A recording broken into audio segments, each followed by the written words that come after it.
I guess first of all, our chairs swivel, which is great. It gives us a little extra living room space. We've had very comfortably 4 adults in here. We can watch TV, movies, we can play games. This has just been a really great, these chairs are actually really comfortable too. Yeah, a really great feature that the chairs swivel. We do have these very ugly covers on them. We know that they're ugly, but they get the job done. We have 2 cats. We knew we wanted to do as much as we could to protect the Winnebago just across the board so that it holds its resale value. And the last thing I need is the cats picking up the leather on these seats. So we put these on literally the first day we got the RV just to protect it. And it also keeps protects it from, you know, jeans and if there's something in your pocket or something when you sit down. So again, we know they're ugly. They don't match anything, but they do the job. And then the other big thing, this is what really made the RV livable for me as somebody who works full-time from home. This pole here is from, and the hole in the floor were original. It came with a small oval table that's just kind of a side table when you have the seats turned around. And Josh bought this tabletop. It's pre-glued from, I think, Home Depot or Lowe's. And then he sanded it and stained it really nicely. And I set this up as my workstation. So I sat in this chair, and I can show you. But the chairs do turn. Ooh. So it turns completely around, and then I have a keyboard tray that attaches here. And I had a monitor stand that attached here. And so I had a monitor and my laptop on a stand, and I had a keyboard tray, and I could write notes here. Just a full, really all you need in a desk.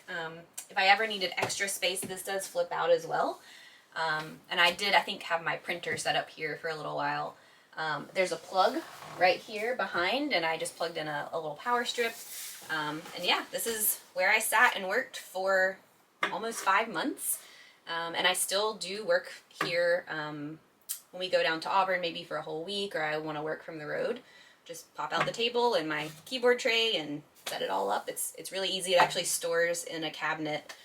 The whole setup stores in a cabinet for travel, so it's been really great. We also put these curtains up, which has kind of 2 purposes. If somebody's sleeping in the bunk here, it gives them a little privacy. And then the other thing is, if I had to do a call and Josh was home, I could actually close this curtain off and nobody could see that, you know, Josh was sitting over there or making coffee in the background or something like that. So this was a really inexpensive, I think it's just a wooden dowel and some hooks and some blackout curtains. And then also kind of the third purpose is it also keeps, if it's really, really hot outside, these are like very thick blackout curtains, and you can close this and it kind of keeps the rest of the RV cool. You know, it's hard to keep the heat from coming in here, so this can really help on a really hot day.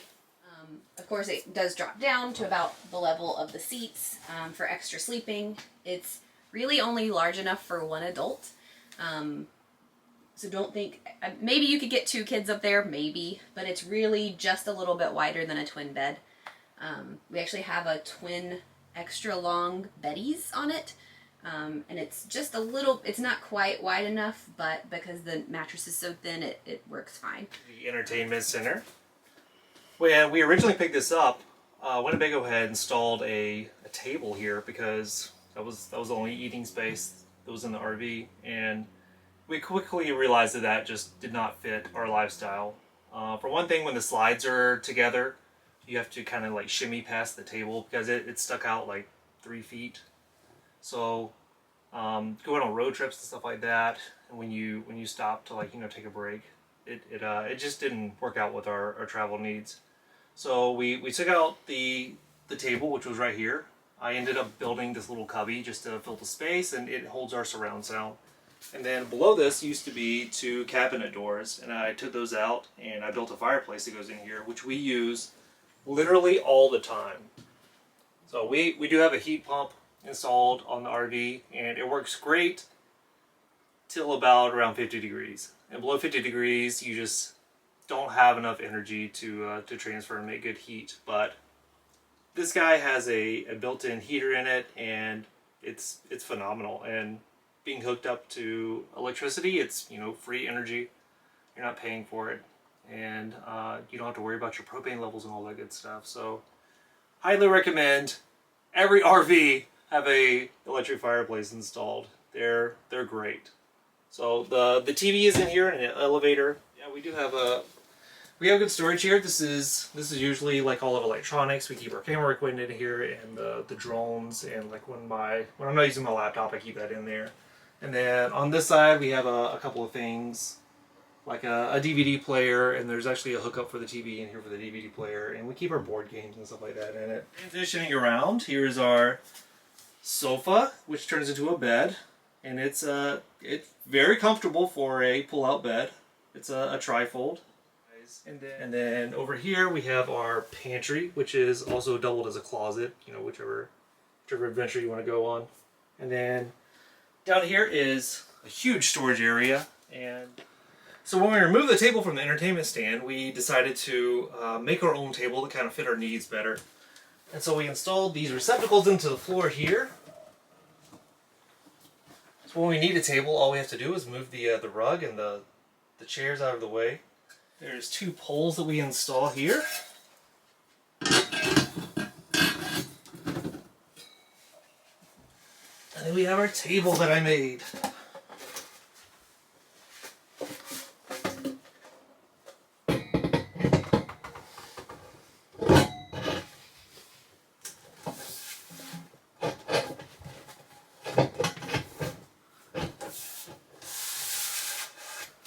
Very nice. It'll sit probably 6 people. I like to use it as extra workspace, or we can have our food set out while we're watching TV. And then we also have a little ottomans here that we can use as extra seating. And then Winnebago gave us 2 more chairs. You can set out for 6 people. Good for board games or eating, or what else would I do? What normal people do with tables. Alright, so we're in the kitchen, and we really haven't had to do much here at all. I mean, this is part of why we bought this floor plan, is that there was actually enough counter space to cook in here. I do most of my prep work here. I'm not really a fan of like the sink covers. I really like to have a dish drain in one side of the sink, and then leave the other side open to actually wash, or, you know, whatever you need to do. So yeah, so we use this as prep space. There's actually a little more prep space here. And then we've got both an electric burner and a gas burner. And I've used both of them. Actually love them both. I like having the option. So if we're hooked up to, you know, connections where we have power, we can use the electric one. We don't have to worry about using up the propane. But if we want to go boondock, we have the gas burner as well. I don't know why they don't do this with every RV. It's great just to have the flexibility. But it's just a great spot for our coffee and tea, and our coffee pot and everything. The other thing we did was just put in this piece of metal, and then got the little spice jars that are magnetic. And this is just the best use of space. It is probably one of my favorite things about the RV. And I even forget that we did this. One of the first things I did was a peel and stick backsplash. Really easy. There was just wallpaper here, which was not great for like wiping down your cooking, that sort of thing. And I think it looks like it came that way, so I'll call that a win. And then the other thing is just these baskets. There's kind of the space behind the stove that was unused. And we installed baskets just with some little 3M clips to keep them from sliding around when we're moving. Coffee, extra chips, that sort of stuff goes there. The convection microwave, so we don't have a real oven. So we have the convection microwave, and it does the job. It works okay. All right, so as we move into the hall, one thing we did do is install a magnet here to keep this door open. If you're not completely level, this door will, of course, just move on its own. So we really like to keep the bathroom door open. It kind of helps keep down the humidity after showers and stuff like that. And there's also a skylight there, so it brings in some more light into the hallway, which can be kind of dark when the door is closed. And then of course we have just the most massive, it's not a residential refrigerator, but it is the size of a residential refrigerator. So the double door fridge here, which is just, you know, way too much space for the weekend, but it's great when you're living full time. And then the freezer compartments are separated. And we do have an ice maker, which is, I didn't realize that RVs don't normally have ice makers, because ours has one. And it's great, and I can't imagine living without it. All right, and that's bringing us into the bathroom. Really, again, we haven't done much in here. I'd say the only thing is just installing a towel rack for our not currently in use towels. So Winnebago gives you several hooks for hanging to dry, but we just didn't have any place to put our extra towels. So we installed this, and it's held up really well. Yeah, that's really it for the bathroom. Everything else is great. The shower is pretty small, but it does the trick. I guess the last thing in the hallway, of course, is our washer and dryer. We have a stackable, and I actually would have preferred to have probably a combo unit, because then we could have had a little more storage here. But, you know, right now we don't really need the storage, so we use the dryer all the time. You know, if you go to the beach, come back with a wet beach towel, throw it in, dry it off. Or if we've used our towels one time and we just want to toss them in instead of washing them, we use this literally every time we take the RV out. I can't imagine RVing without a washer and dryer. And then as we come into the bedroom, we did install some shelves here just for laundry. Again, there's no storage in there. You don't even have anywhere to put your laundry soap. So we put some shelves up here just to keep that stuff. And then that brings us into the bedroom. Again, we haven't done a whole lot. Didn't really need to do much in here. So the bed does lift, and there's just an absolute ton of storage under here. I'm not going to lift it right now because I just don't want to show you all of our random stuff that's in there. Right now, we typically store the tables, the table legs, that sort of thing can go in here on travel days. We're here on a short trip this week. We didn't unpack, but usually we do a lot of RVing in the fall, so, you know, jackets and sweaters all can hang up, and I actually do use the space. One of the next big upgrades we did was to the battery system. So the Winnebago came with 2 lead acid batteries, which gave us about 200 amp hours. But with a lead acid battery, you have to realize that you can only use 50% of your battery power. So you're only looking at about 100 amp hours. So we replaced it with a SOK 206 amp hour battery, which takes up less room than the 2 lead acid batteries, and you can use 100% of your 206 amp hours. We also added a Bluetooth battery monitoring system, so we can check on our phone to see how much battery power we've been using, and it'll give you a time of how long is remaining on your battery power. So it's really convenient to go boondocking with.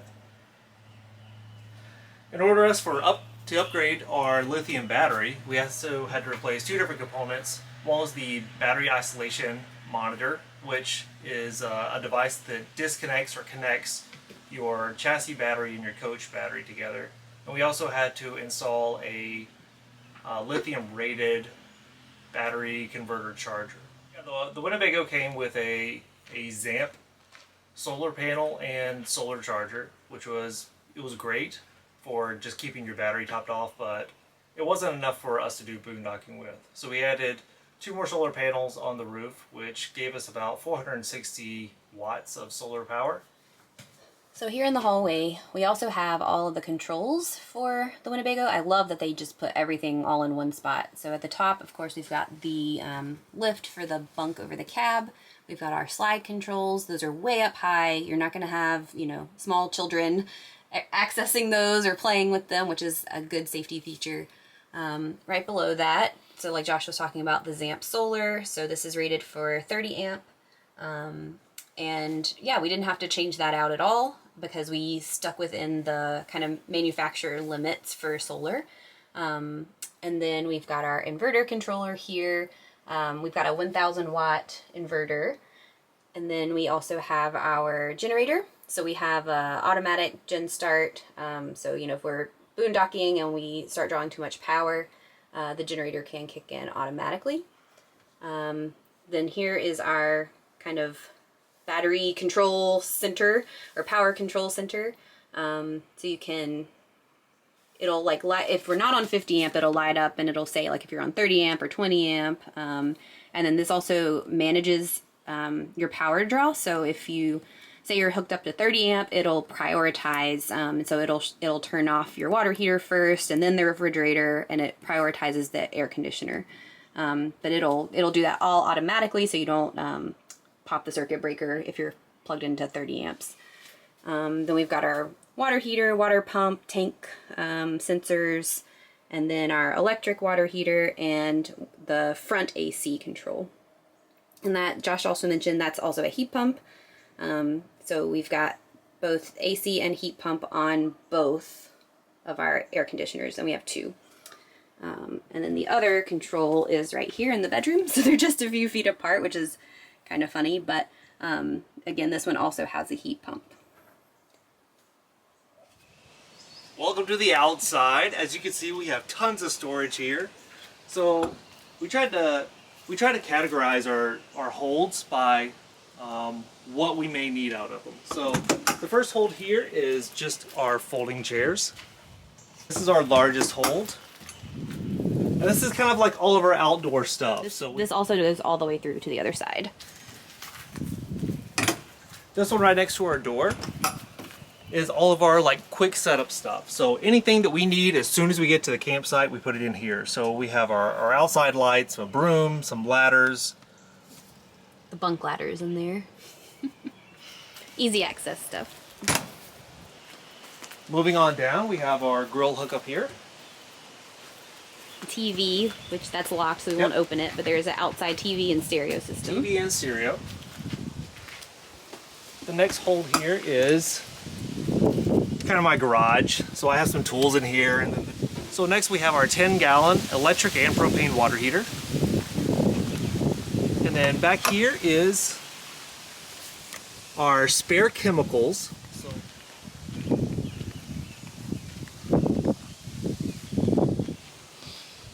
And here's our generator. It's locked, so I can't open it. It's a Cummins Onan 5500. Yes. Gas generator. Next is our water servicing bay. So I love the way that Winnebago has everything set up in here. A couple of things that we did replace when we bought the unit is our water filter. I wanted something clear so you can kind of see the status of your filter. And we also installed this pressure regulator for the water hose.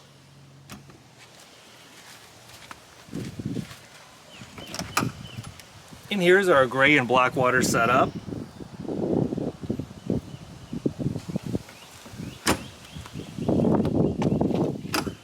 This is a really big hold, but we have our RV cover in it, which takes up the entire thing. So,